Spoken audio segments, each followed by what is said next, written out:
Selamat pagi, selamat siang, selamat sore, dan selamat malam. Saat ini kami dari kelompok 3 akan mempresentasikan hasil proposal yang telah kami susun dari pertengahan November hingga boleh selesai dengan baik. Di mana judul proposal kami yaitu Proposal Perencanaan Pembangunan Rumah Sakit Kanker Manado untuk mendukung ketahanan kesehatan di kawasan Pasifik. Tujuan kami membuat proposal ini yaitu untuk memenuhi nilai ujian akhir semester pada mata kuliah pengetahuan kepasifikan, di mana dosen pengajar atau dosen pengampu kami di mata kuliah ini yaitu Ners Samuel Rompis, STMT, Master Engineering, PhD. Mengawali presentasi kami saat ini, ada sebuah pepatah yang berasal dari peribahasa atau pepatah Melayu, di mana ia berkata, tak kenal maka tak sayang. Maka saya akan memperkenalkan members atau anggota-anggota kelompok 3. Ada saya Gabriela Tapilatu, Injilia Kaitang, Desti Purnamasari, Maulana Tangkudung, Trivira Walangitan, dan Lofty Altai. Saat ini kita akan masuk pada bab 1 pendahuluan rumusan, yaitu latar belakang yang akan disampaikan atau dijelaskan oleh Trivira Walangitan. Saya Trivira Walangitan dengan NIM 25021101020. Pada bagian latar belakang ini, saya akan menjelaskan mengapa pembangunan rumah sakit kanker di Manado ini sangat penting untuk direalisasikan. Yang pertama, peningkatan kasus kanker global dan nasional. Pada bagian ini, kita perlu memahami bahwa penyakit kanker saat ini menjadi salah satu penyebab kematian tertinggi di dunia dan terus menunjukkan tren peningkatan yang signifikan.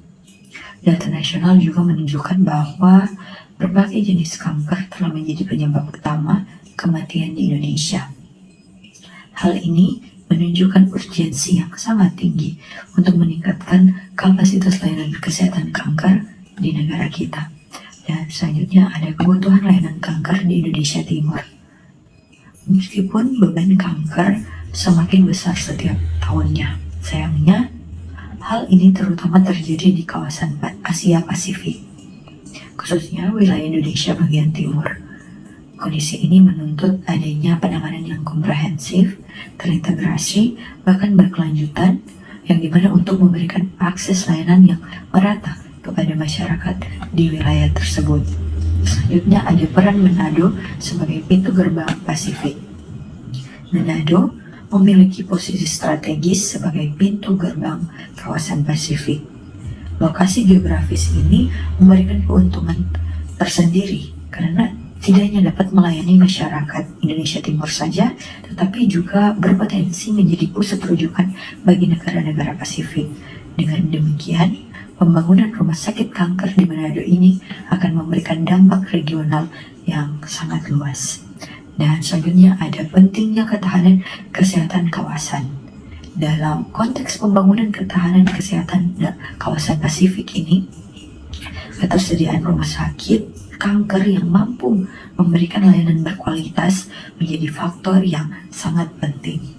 Ketahanan kesehatan menuntut adanya infrastruktur pelayanan yang mampu menyediakan layanan promotif, preventif, kuratif, bahkan rehabilitatif secara berkelanjutan.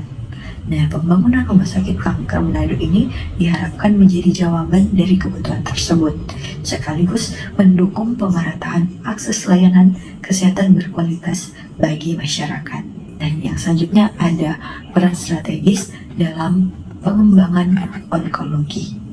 Lebih dari itu, rumah sakit kanker yang terencana dengan baik dapat menjadi pusat penelitian dan pengembangan di bidang onkologi, terutama terkait pola kanker khas di kawasan tropis dan Pasifik. Pekerjaan yang sama dengan negara-negara Pasifik dan mitra internasional juga berpotensi meningkat melalui program pelatihan, penelitian, bahkan pertukaran tenaga kesehatan. Dan yang terakhir ada manfaat strategis bagi Indonesia.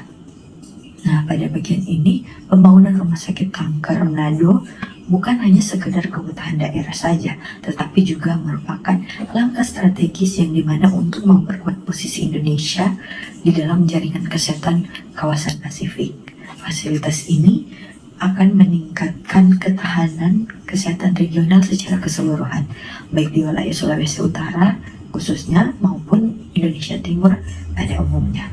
Dan itulah hal-hal yang melatar belakangi mengapa pembangunan rumah sakit kanker di Manado ini penting untuk kita realisasikan.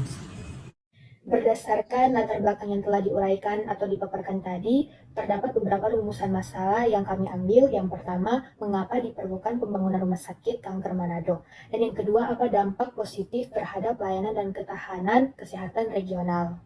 Tujuan dari pembangunan yang pertama, meningkatkan kapasitas layanan onkologi. Yang kedua, meningkatkan akses layanan kanker di kawasan Pasifik, dan yang ketiga mendukung kerjasama internasional di bidang kesehatan. Kemudian ada pun manfaat dari pembangunan rumah sakit kanker. Yang pertama, akses layanan kanker modern. Pembangunan rumah sakit kanker menyediakan teknologi medis terbaru seperti radioterapi canggih, kemoterapi terpadu, dan diagnostik cepat, sehingga pasien dapat memperoleh perawatan tepat waktu tanpa harus dirujuk ke luar daerah. Kemudian yang kedua, menjadi pusat rujukan nasional dan regional. Rumah sakit ini dapat berfungsi sebagai fasilitas unggulan yang menangani kasus-kasus kanker kompleks, sehingga menjadi tempat rujukan utama bagi rumah sakit lain di tingkat provinsi hingga regional. Yang ketiga, fasilitas yang bisa menerima pasien lintas negara. Dengan standar pelayanan internasional, rumah sakit mampu melayani pasien dari negara tetangga hingga memperluas jangkauan pelayanan kesehatan dan meningkatkan reputasi sebagai pusat kesehatan berkelas global. Kemudian yang keempat, peningkatan medical tourism dan ekonomi lokal. Halo teman-teman, nama saya Desti Tumansari dengan NIM 2509910063. Di sini saya akan membacakan materi, yaitu landasan teori. Yang pertama, ketahanan kesehatan. Ketahanan kesehatan merujuk pada kapasitas sistem kesehatan suatu negara atau wilayah untuk mencegah, merespon, serta pulih dari berbagai ancaman kesehatan yang mencakup penyakit tidak menular seperti kanker. Organisasi Kesehatan Dunia atau WHO mendefinisikannya sebagai suatu sistem yang dilengkapi dengan kemampuan adaptif, responsif, dan berkelanjutan dalam menghadapi peningkatan beban penyakit. Di konteks kawasan Pasifik, ketahanan kesehatan menyoroti pentingnya kolaborasi antar negara, rujukan medis regional, serta kesiapan infrastruktur kesehatan untuk menangani penyakit kronis yang prevalensinya terus meningkat. Yang kedua, konsep rumah sakit kanker. Konsep rumah sakit kanker merupakan fasilitas kesehatan tersier yang menyediakan layanan komprehensif dalam bidang onkologi, mulai dari upaya promotif, preventif, diagnostik, kuratif, hingga rehabilitatif. Rumah sakit kanker biasanya dilengkapi dengan fasilitas khusus seperti instalasi radioterapi untuk terapi radiasi eksternal dan internal. Yang kedua, ada unit kemoterapi, ruang bed onkologi, serta fasilitas diagnostik canggih seperti MRI, CT scan, PET scan, dan laboratorium patologi anatomi. Keberadaan rumah sakit kanker sangat penting dalam meningkatkan angka kesintasan pasien, mempercepat proses internasional. Selain fungsi pelayanan, rumah sakit kanker berperan sebagai pusat pendidikan dan penelitian medis, sehingga berkontribusi pada peningkatan kualitas sumber daya manusia, kesehatan, dan pengembangan ilmu onkologi. Yang ketiga, epidemiologi kanker. Kanker merupakan salah satu penyebab kematian tertinggi di dunia dan termasuk dalam 5 besar penyebab kematian global. Dengan sekitar 10 juta kematian per tahun menurut data WHO di tahun 2022, di kawasan Asia Pasifik, kanker payudara, serviks, paru, dan kolorektal mendominasi beban penyakit. Indonesia Timur menghadapi tantangan besar berupa keterbatasan fasilitas onkologi, sehingga pasien harus dirujuk jauh ke kota besar seperti Makassar, Jakarta, atau luar negeri.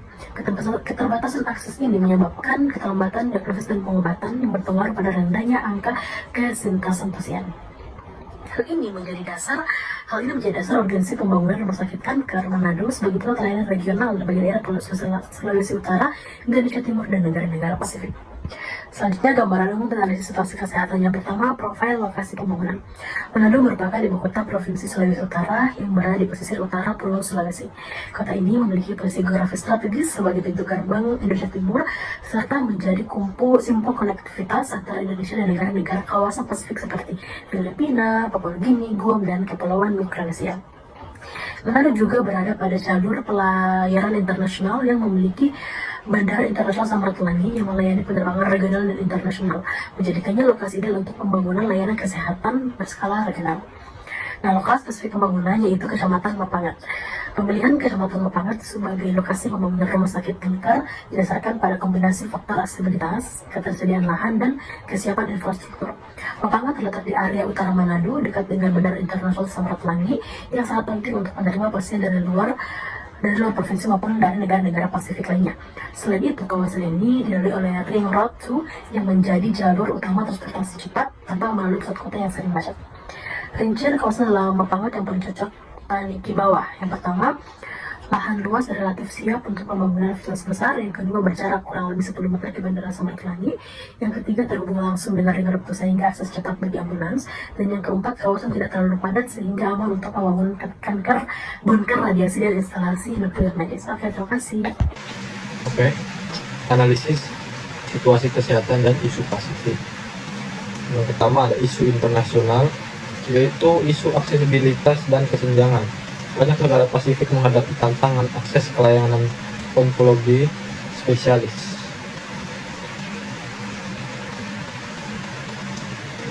Berdasarkan sumber dari Newsweek, mencatat Rumah Sakit Kanker Darmais sebagai salah satu rumah sakit khusus terbaik di APAC, mengindikasi perlunya lebih banyak fasilitas berstandar tinggi di wilayah ini.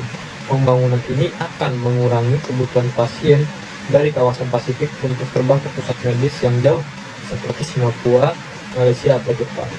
Kedua, kerjasama regional. Presiden Indonesia, seperti yang disampaikan sebelumnya, memiliki visi agar rumah sakit di Indonesia dapat melayani pasien dari Asia Tenggara dan Pasifik. Rumah sakit ini akan menjadi realisasi visi tersebut. Yang kedua, isu nasional, beban penyakit.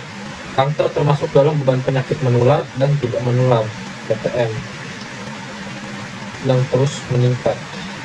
Ketersediaan pusat kanker di Manado akan sangat mengurangi biaya dan waktu tempuh bagi pasien dari Maluku, Papua, dan wilayah Sulawesi lainnya. Yang kedua, peningkatan SDM.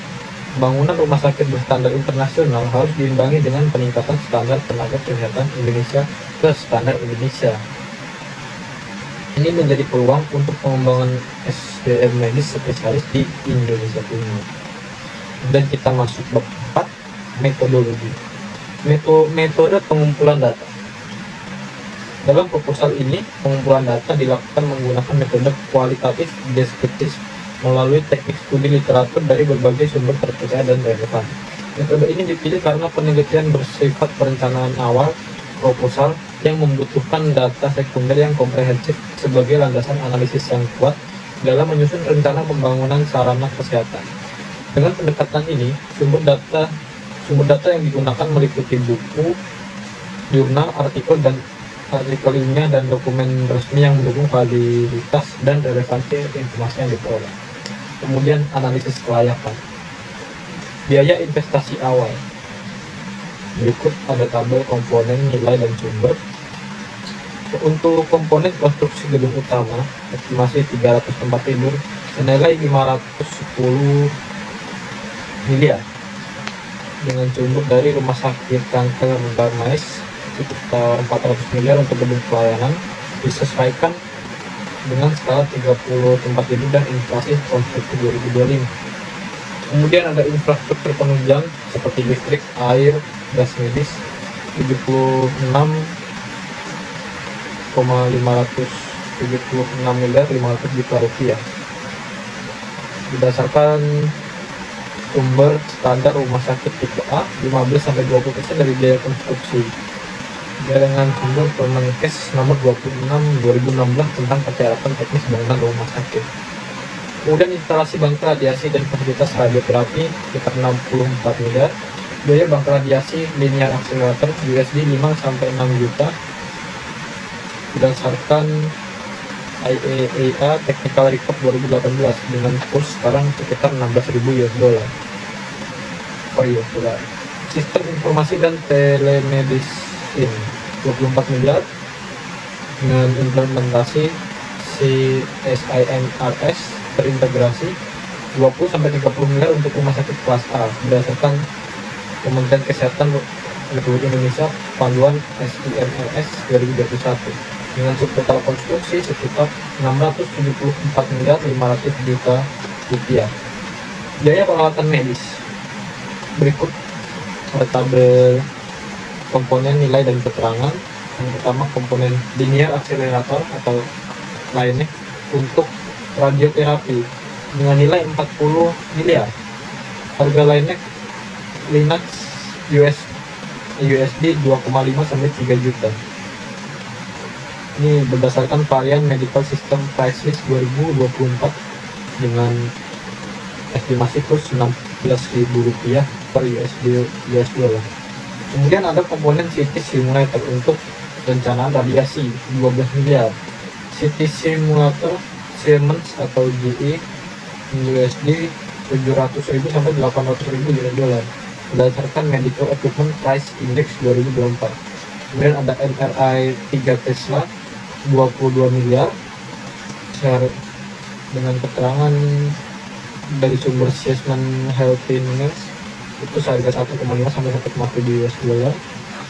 Ada CT scan 128 slice sekitar 12 miliar, keterangan bisa sudah tercantumkan di tabel. Ada peralatan laboratorium patologi anatomi sekitar 10 miliar, peralatan kemoterapi dan DCM 15 miliar, peralatan bedah onkologi 30 miliar, peralatan ruang ICU 20 bed 30 miliar, dan untuk subtotal peralatan berikut kurang lebih ada di estimasi 171 miliar rupiah.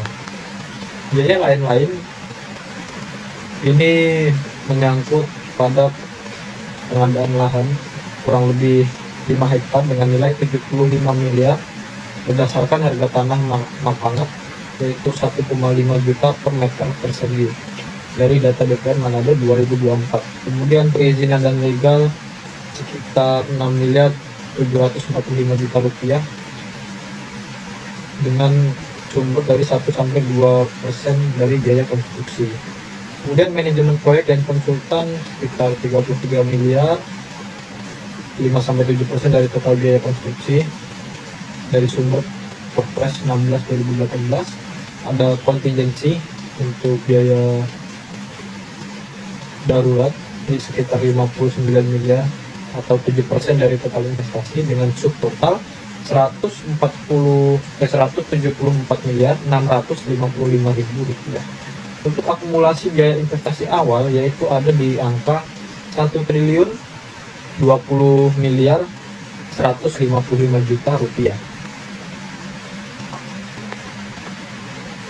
Kemudian ada biaya operasi tahunan. Ini untuk cost ratio di mana ada gaji dan tunjangan kurang lebih 500 pegawai dalam 1 tahun 120 juta dan dalam tahun 5 ada di 156 juta berdasarkan standar gaji rumah sakit tipe A 20 juta per pegawai per bulan rata-rata dengan sumber Kemenkes 560 2023 dengan inflasi 5% per tahun. Kemudian obat dan BMHP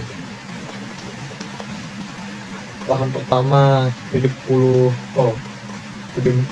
sebelumnya ralat miliar, yang kedua obat dan BMHP 70 miliar, dan tahun kelima 84 miliar. Utilitas seperti listrik, air, gas tahun pertama 24 miliar, tahun kelima 31 miliar 200 juta rupiah. Kemudian pemeliharaan gedung dan alat 28 miliar, tahun kelima 36 miliar, biaya administrasi 15 miliar, tahun kelima 19 miliar 500 juta rupiah. Dengan total operasional per tahun di tahun pertama ada di kisaran 257 miliar dan tahun kelima di kisaran 326 miliar 700 juta rupiah. Perkenalkan, nama saya Dia Hitang dengan NIM 250211010009. Pada kesempatan ini saya akan melanjutkan presentasi kami. Kita masuk kepada data manfaat atau benefit. Nah, di sini kelompok kami sudah menyediakan tabel pendapatan operasional rumah sakit. Kita masuk kepada parameter yang pertama, yaitu okupansi tempat tidur. Nah, pada tahun pertama, penggunaan tempat tidur ditargetkan berada pada 40% atau 120 tempat tidur. Angka ini sesuai dengan standar Rumah Sakit Arum menurut WHO Hospital Planning Guide tahun 2020. Memasuki tahun kelima, okupansi diharapkan meningkat hingga 80% atau 240 tempat tidur, mencerminkan peningkatan kepercayaan masyarakat serta stabilnya operasional rumah sakit. Parameter selanjutnya yaitu BOR atau Bed Occupancy Rate. Di tahun pertama, BOR ditargetkan mencapai 70%, kemudian meningkat menjadi 85% pada tahun kelima. Target ini sejalan dengan standar Kemenkes 129 tahun 2008 yang menetapkan BOR optimal di antara 75% sampai dengan 85%. Sekarang kita akan masuk kepada average length of stay atau ALOS. Diproyeksikan tetap stabil di angka 6 hari yang masih berada dalam kisaran standar pelayanan pasien kanker yaitu 5 sampai 7 hari. Dengan asumsi BOR dan ALOS tersebut, total hari rawat per tahun bergerak di antara 30.660 hari pada tahun pertama hingga mencapai 74.460 hari pada tahun kelima. Dari sisi finansial, tarif rata-rata rawat inap diproyeksikan meningkat dari 3 juta per hari pada tahun pertama menjadi 3,5 juta pada tahun kelima. Dengan parameter tersebut, maka pendapatan rawat inap meningkat signifikan dari 92 miliar di tahun pertama menjadi 260 miliar 700 juta di tahun kelima. Pendapatan rawat jalan yang dihitung sekitar 20% dari rawat inap juga mengalami pertumbuhan dari 19 miliar menjadi 52 miliar 140 juta. Selain itu, layanan penunjang medis seperti radiologi, laboratorium, dan radioterapi juga memberikan kontribusi penting. Pada tahun pertama diperkirakan mencapai 19 miliar, sementara di tahun kelima sebesar 52 miliar 140 juta, mengikuti pola peningkatan layanan. Nah, mulai pada tahun kelima, terdapat tambahan pendapatan signifikan dari layanan khusus, yaitu layanan PET CT scan sebesar 23 miliar, dan juga layanan bedah serta onkologi premium yang ditargetkan menghasilkan 150 miliar, meliputi breast cancer, digestive oncology, hingga paket bedah VIP. Nah, dengan seluruh komponen pendapatan tersebut, total pendapatan rumah sakit diproyeksikan naik dari 130 miliar pada tahun pertama menjadi 538 miliar di tahun kelima, menunjukkan pertumbuhan yang kuat, kesehatan finansial yang stabil, serta peningkatan kapasitas layanan yang sangat signifikan. Nah, di slide selanjutnya sudah ada tabel pendapatan dari medical tourism yang memaparkan potensi pendapatan medical tourism yang dapat dikembangkan oleh rumah sakit kanker pada tahun kelima operasional dan seterusnya. Sini yang pertama dari sisi jumlah pasien. Pada tahun kelima, rumah sakit menargetkan 3.000 pasien asing per tahun. Angka ini setara dengan sekitar 10% dari total pasien, dan target ini mengacu pada benchmark medical tourism Thailand tahun 2023 yang menjadi salah satu standar internasional terbaik di kawasan Asia. Selanjutnya adalah aspek spending atau rata-rata pengeluaran per pasien. Setiap pasien asing diperkirakan membelanjakan sekitar 200 juta rupiah, yang setara dengan kisaran 10.000 sampai 15.000 US dollar, sesuai dengan data Medical Tourism Index. Pengeluaran ini mencakup tindakan medis, pemeriksaan lanjutan, akomodasi, hingga layanan pendukung. Dengan jumlah pasien dan rata-rata belanja tersebut, potensi pendapatan medical tourism dan layanan rumah sakit saja mencapai 600 miliar rupiah per tahun mulai tahun kelima. Namun, dampak ekonomi tidak hanya berhenti pada pendapatan rumah sakit. Untuk melihat efek yang lebih luas terhadap perekonomian daerah, kita menggunakan multiplier efek sebesar 1,5 kali berdasarkan kisaran tulisan multiplier Indonesia menurut BPS, yaitu 1,3 hingga 1,7. Dengan multiplier tersebut, total dampak ekonomi yang dihasilkan mencapai sekitar 900 miliar rupiah per tahun. Nilai ini mencerminkan kontribusi langsung terhadap sektor lain seperti perhotelan, transportasi, kuliner, UMKM, dan juga jasa wisata. Nah, sekarang kita akan melakukan perhitungan benefit cost ratio atau BCR. Yang pertama-tama kita lakukan adalah menghitung total benefits. Nah, total benefits dihitung dengan menjumlahkan pendapatan operasional dan pendapatan medical tourism. Pendapatan operasional yaitu 538 miliar rupiah ditambahkan dengan 900 miliar rupiah. Hasilnya itu 1.438 miliar rupiah. Selanjutnya kita akan menghitung total cost. Total cost itu dengan menjumlahkan investasi awal dengan biaya operasional. Investasi awal yaitu 1.020 miliar 155 juta rupiah ditambahkan dengan 326 miliar 700 rupiah. Jadi hasil dari total cost yaitu 1.346 miliar 588 juta rupiah. Nah, BCR dihitung dengan membagikan total benefit dengan total cost. Nah, Total benefit yang sudah kita hitung tadi yaitu 1.438 miliar dibagi dengan 1.346.588 juta, hasilnya itu 1,068. Hasil perhitungan menunjukkan bahwa benefit cost ratio proyek pembangunan rumah sakit kanker di Manado sebesar 1,068. Nilai ini berarti bahwa setiap satu rupiah biaya yang dikeluarkan akan menghasilkan manfaat sebesar 1,68 rupiah selama periode analisis. Dengan kata lain, total manfaat ekonomi yang diterima dari operasional rumah sakit dan potensi medical tourism 6,8% lebih besar dibandingkan dengan total biaya investasi dan biaya operasional yang dikeluarkan. Nilai BCR yang lebih besar dari 1 menunjukkan bahwa proyek ini layak untuk dijalankan dari perspektif ekonomi, karena manfaat yang dihasilkan melebihi biaya yang diperlukan. Semakin tinggi nilai BCR, semakin besar pula tingkat keuntungan relatif yang diperoleh dari proyek. Meskipun nilai BCR sebesar 1,68 menunjukkan margin keuntungan yang masih moderat pada tahap awal, hasil ini tetap mengindikasikan fondasi ekonomi yang kuat bagi pembangunan rumah sakit kanker di Manado. Dengan peningkatan operasional dari tahun ke tahun, pengembangan layanan premium, dan potensi masuknya pasien rujukan nasional maupun internasional, nilai manfaat diproyeksikan akan terus meningkat seiring berjalannya waktu. Oleh karena itu, proyek ini tidak hanya layak secara finansial, tetapi juga memiliki prospek pertumbuhan yang menjanjikan, termasuk peluang untuk memperkuat posisi Manado sebagai pusat layanan kanker dan medical tourism di kawasan Pasifik. Nah, sekarang kita akan masuk kepada rencana sumber pendanaan. Pendanaan pembangunan rumah sakit berasal dari beberapa skema. Pendanaan dari pemerintah daerah maupun pemerintah pusat melalui APBD dan APBN dapat digunakan untuk pembangunan infrastruktur dasar. Skema kerjasama pemerintah dan badan usaha atau KPBU memungkinkan keterlibatan pihak swasta dalam pembangunan gedung dan juga penyediaan peralatan dengan mekanisme pembayaran ketersediaan layanan atau availability payment. Kerjasama internasional dengan lembaga-lembaga luar juga dapat mendukung pendanaan. Selain itu, pengadaan alat medis tertentu dapat diajukan melalui program hibah internasional. Nah, selanjutnya sebagai penutup, pembangunan rumah sakit kanker Manado merupakan langkah strategis untuk meningkatkan akses layanan kanker, memperkuat sistem kesehatan Indonesia Timur, dan mendukung kerjasama regional Pasifik. Proposal ini menunjukkan bahwa proyek ini layak untuk dibangun dengan konsep yang terukur, kebutuhan yang jelas, serta dampak jangka panjang yang signifikan bagi masyarakat dan pemerintah. Diharapkan pembangunan ini dapat dipertimbangkan sebagai prioritas kesehatan daerah. Sekian presentasi dari kelompok kami. Atas perhatian dan juga waktu yang telah menerbitkan, kami ucapkan banyak terima kasih.